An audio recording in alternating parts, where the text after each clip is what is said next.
എല്ലാവർക്കും വിനീത നമസ്കാരം. ശ്രീമദ് ഭാഗവതം ദശമസ്കന്ധം പൂർവാർത്ഥം അധ്യായം 32 ശ്ലോകം 15, 16, 17, 18, 19 5 ശ്ലോകങ്ങള് നോക്കാം. ആ ഗോപസ്ത്രീകള് ഭഗവാനോട് ഒരു ചെറിയ ഗൂഢ കോപമുണ്ട് അവർക്ക്, പ്രണയ കോപം. ആദ്യം വിളിച്ചു വരുത്തിയിട്ട് ഞങ്ങളെല്ലാവരും തങ്ങളെ കാട്ടിൽ ഉപേക്ഷിച്ചു പോയി. ഇപ്പതേ അരികത്ത് വന്ന് മന്ദഹാസ കടാക്ഷങ്ങളും സ്നേഹമൊക്കെ ഭാവമൊക്കെ കാണിച്ചുകൊണ്ട് തങ്ങളുടെ ആ പ്രേമത്തെ ഒക്കെ വർദ്ധിപ്പിച്ച് മദനവികാരത്തെ ഉജ്ജ്വലിപ്പിച്ച ആ ഭഗവാനെ ഉത്തരീയാസനത്തിലിരുത്തി താമ്പൂലദാനം മുതലായുള്ള സൽക്കാരങ്ങൾ കൊണ്ടൊക്കെ പൂജിച്ചു ഗോപസ്ത്രീകളെ. ഭഗവാന്റെ കൈകാലുകള് തങ്ങളുടെ മടിയിലെടുത്തു വെച്ച് സൗമ്യമായിട്ട് തലോടി. പിന്നെതാ ഹൃദയത്തിലുള്ള ആ പ്രണയകോപത്തെ പ്രകാശിപ്പിക്കാതെ ഭഗവാന്റെ ആ മുഖകമലത്തെ അങ്ങനെ കടാക്ഷിച്ചുകൊണ്ട് കുറെ സ്തോത്രം ചെയ്തു അവര്. പിന്നെതാ അവര് മന്ദഹാസം ചെയ്തുകൊണ്ട് ഭഗവാനോട് ചോദിക്കുകയാണ്. അർത്ഥഗർഭമായിട്ടാണ് ചോദിക്കുന്നത്. അല്ലയോ പ്രാണനാഥ, ലോകത്തിലെ സ്നേഹം പലതരത്തില് കാണുന്നുണ്ട്. ചില ആളുകള് എല്ലാവരെയും സ്നേഹിക്കണു, ചിലര് ആരെയും സ്നേഹിക്കണില്ല. ഇങ്ങോട്ട് സ്നേഹിക്കുന്നുണ്ടെങ്കിൽ അങ്ങോട്ട് സ്നേഹിക്കുന്നു ചില ആളുകൾ. ഇതിലേതാണ് ഏറ്റവും നന്നായിട്ട് അവിടുന്ന് കാണുന്നത്? ഭഗവാനെ ഉദ്ദേശിച്ചിട്ട് തന്നെയാ ചോദിക്കണത് അവര്. ഇത് കേട്ട് പരമകാരുണികനായ ഭഗവാൻ മറുപടി പറയണു. കൃഷ്ണായ വാസുദേവായ ഹരയേ പരമാത്മനേ പ്രണതക്ലേശനാശായ ഗോവിന്ദായ നമോ നമഃ. കോമളം കൂജയൻ വേണും ശ്യാമളോയം കുമാരക വേദവേദ്യം പരം ബ്രഹ്മ ഭാസതാം പുരതോ മമ. ഓം നമോ ഭഗവതേ വാസുദേവായ. ശ്ലോകം 15.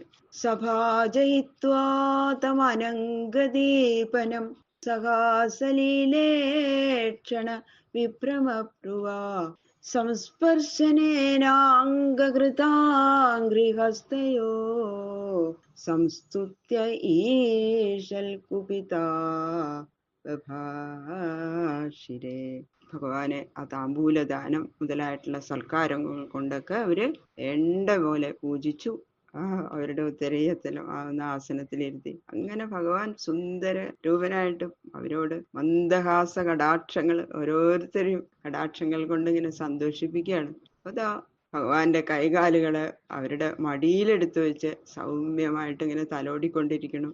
എല്ലാവരുടെ ഹൃദയത്തിലും ഇങ്ങനെ മറഞ്ഞു പോയതിലുള്ള ഒരു കോപമുണ്ട്, പ്രണയകോപം. ഭഗവാന്റെ സുന്ദര മുഖത്തെ, ആ മുഖകമലത്തെ ഇങ്ങനെ കടാക്ഷിച്ചുകൊണ്ട് ഭഗവാനെ ഇങ്ങനെ സ്തുതിച്ചു അവര്. പിന്നെതാ മന്ദഹാസം ചെയ്തുകൊണ്ട് പുരികക്കൊടികൾ അല്പം മാത്രം വളച്ചു പിടിച്ച് ആ ഉള്ളിലുള്ള കോപത്തെ കുറച്ചൊന്നിങ്ങനെ ലഘുവായിട്ട് പ്രകാശിപ്പിച്ചുകൊണ്ട് അവര് ഗോപികൾ ചോദിക്കുകയാണ്. ഗോപ്യൗചു ഭജതോനു ഭജന്ത്യേക ഏക ഏത വിപര്യം നോഭയാംശ്ച ഭജന്ത്യേക ഏതെന്നോ ബ്രൂഹി സാധുഹോ. ഭഗവാൻ കാട്ടിയ കൃതജ്ഞത ഭഗവാനെ കൊണ്ട് തന്നെ പറയിക്കണമെന്നുള്ള ആഗ്രഹത്തോട് കൂടിയിട്ടുള്ള ഗോപികള് അങ്ങനെ ഒരു ലോകവർത്താനം പറയാ എന്നുള്ള പോലെ ഒരു കാര്യത്തെക്കുറിച്ച് സംശയം ചോദിക്കുന്ന വീട്ടില് ചോദിക്കുകയാണ്. ഹേ പ്രാണബന്ധു, പരമാനന്ദ സ്വരൂപ, ഈ ലോകത്തില് ചില ജനങ്ങളെ, തങ്ങളെ സ്നേഹിക്കുന്ന ജനങ്ങളെ അവരുടെ സേവയ്ക്കനുസരിച്ച വിധം അങ്ങോട്ടും സ്നേഹിക്കണം. മറ്റു ചിലര് ഇങ്ങനെ വിപരീതമായിട്ടും പ്രവർത്തിക്കണം. തങ്ങളെ സ്നേഹിക്കാത്തവരെയും അങ്ങോട്ട് സ്നേഹിക്കുന്നു.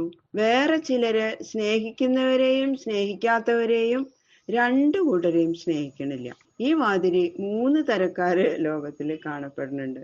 ഇവരില് ഉത്തമ മധ്യ അധമന്മാര് ഏതേതാളുകളാ, ഇവർക്കുള്ള ഫലം എന്താ എന്നുള്ള സംഗതി നന്നായിട്ട് ഞങ്ങൾക്ക് മനസ്സിലാകും വിധം ആലോചിച്ച് അരുളി ചെയ്യണം കേട്ടോ. അതാണ് ശ്രദ്ധ വെച്ച് പറയണം എന്ന് പറഞ്ഞത്. ശ്രദ്ധയില്ലാതെ ഇങ്ങനെ എന്തെങ്കിലും ഒന്നും പറയണ്ട. അശ്രദ്ധ നടിക്കാതെ തന്നെ ഉത്തരം പറയണം എന്നാണ് അവരുടെ സൂചന. ഭഗവാൻ ശ്രീ ഭഗവാൻ ഉവാച. മിഥോ ഭജന്തിയേ സഖ്യ സ്വാർത്ഥൈകാന്തോദ്യമാഹിതേ ന തത്ര സൗഹൃദം ധർമ്മ സ്വാർത്ഥാർത്ഥം തഥി നാന്യഥ. ഭഗവാൻ പറഞ്ഞു. ഗോപികളുടെ ചോദ്യത്തിന്റെ അഭിപ്രായം ശരിക്കും മനസ്സിലാക്കി ഭഗവാൻ പറയാണ്, ഹേ പ്രിയ സഖികളെ, ശ്രദ്ധിച്ചു കേട്ടോളൂ. ഉപകാര പ്രത്യുപകാരാദി ഫലങ്ങൾ ആഗ്രഹിച്ചും കൊണ്ട് അന്യോന്യം സ്നേഹിക്കുന്നവര് രണ്ടുപേരും അവരെ തന്നെ സ്നേഹിക്കണതല്ലാതെ അന്യനെ സ്നേഹിക്കണില്ല. എന്തുകൊണ്ടെന്നാൽ അവരുടെ അന്യോന്യ സ്നേഹം തൻ്റെ സ്വപ്രയോജനം മാത്രം ഉദ്ദേശിച്ചിട്ടാ, അല്ലാതെ ഒരാൾക്ക് മറ്റൊരു സ്നേഹം കൊണ്ടുള്ള ഭജനമല്ല. അതിനാൽ ആ ഭജനം നിമിത്തം സുഖവുമില്ല, ധർമ്മവുമില്ല. സ്വപ്രയോജനം, എനിക്ക് എന്തെങ്കിലും കിട്ടണം എന്നുള്ള ആ ദുഷ്ടോദ്ദേശം അവിടെ ഉള്ളത് കൊണ്ട് പുറമെ അന്യനെ സ്നേഹിക്കുന്നു എന്നുള്ള ഭാവം മാത്രമേ ഉള്ളൂ. ഉള്ളില് തന്റെ കാര്യത്തിന് വേണ്ടി മാത്രം സ്വകാര്യാർത്ഥം അവനെ സ്നേഹിക്കുന്നതല്ലാത്ത അവനിൽ വ്യാജമായ സ്നേഹം ഇരിക്കുന്നില്ല. സ്നേഹമില്ലാത്ത സേവയാൽ ആനന്ദം ജനിക്കുകയില്ല. സാധാരണ ജനങ്ങളെ ഈ പശുക്കൾക്ക് എരുമകൾക്കും മറ്റും തീറ്റ കൊടുത്ത് രക്ഷിക്കുന്നത് പോലെയാണ് ഈ സ്നേഹം. പശുക്കൾക്കും മറ്റും തീറ്റ കൊടുക്കുന്നത് അവയിൽ നിന്ന് പാല് ധാരാളം കിട്ടണം, അവയെ കൊണ്ട് തങ്ങളുടെ പ്രവൃത്തികൾ നന്നായി നടത്തണം എന്നുള്ള വിചാരത്താലല്ലാതെ നല്ല തീറ്റ നിന്ന് അവയൊക്കെ ഇങ്ങനെ സൗഖ്യമായിട്ട് ഇരിക്കണം എന്നുള്ള നല്ല വിചാരം ഇല്ലല്ലോ. ഇതുപോലെ സ്വപ്രയോജനത്തെ കാര്യമായിട്ട് കരുതി അന്യോന്യം സ്നേഹിക്കുന്നത് കേവലം സ്വാർത്ഥം മാത്രമല്ലാതെ പരമാർത്ഥമായ പ്രയോജനത്തെ അവിടെ ഉദ്ദേശിക്കുന്നില്ലാത്തത് കൊണ്ട് അവര് സ്വാർത്ഥൈക തൽപരന്മാരാണ്.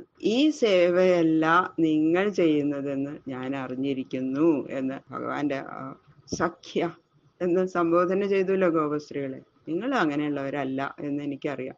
സമാന ഗുണമില്ലാത്തവർക്ക് അന്യോന്യ സഖിത്വം ഉണ്ടാവില്ല. അതുകൊണ്ട് സഖി എന്നൊന്നും വിളിക്കില്ല പിന്നെ ഭഗവാൻ അവരെ. സൃഷ്ടിയാദി ലീലകൾ ജീവ അനുഗ്രഹത്തിന് വേണ്ടി നടത്തുന്ന ഞാൻ പ്രതിഫല കാംക്ഷയില്ലാത്തവൻ എന്ന പോലെ നിങ്ങളും എന്നിൽ നിന്ന് പ്രതിഫലം കാംക്ഷയില്ലാത്തവരാകയാൽ നിങ്ങൾ എൻ്റെ ഉത്തമോത്തമ സഖികളാകുന്നു. ഉത്തമ എന്ന് പറഞ്ഞ പോരാ, ഉത്തമോത്തമ സഖികൾ ആകുന്നു എന്ന് ഭഗവാൻ ആദ്യം തന്നെ സ്പഷ്ടാക്കിയിരിക്കുകയാണ്.